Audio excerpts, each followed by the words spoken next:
جاؤ۔ قیامت کے دن نہ تمہارے رشتے ناتے کام آئیں گے اور نہ اولاد۔ اس روز وہی تم میں فیصلہ کرے گا اور جو کچھ تم کرتے ہو اللہ اس کو دیکھتا ہے۔ مسلمانوں، تمہیں ابراہیم اور ان کے رفقا کی نیک سیرت کو اپنانا ضروری ہے۔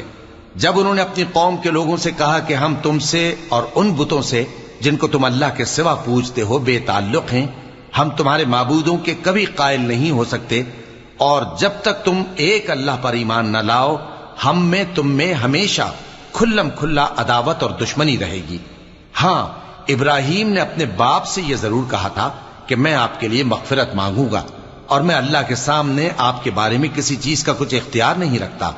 اے ہمارے پروردگار، تجھی پر ہمارا بھروسہ ہے اور تیری ہی طرف ہم رجوع کرتے ہیں اور تیرے ہی حضور میں ہمیں لوٹ کر آنا ہے۔ اے ہمارے پروردگار، ہم کو کافروں کے ذریعے فتنے میں نہ ڈال۔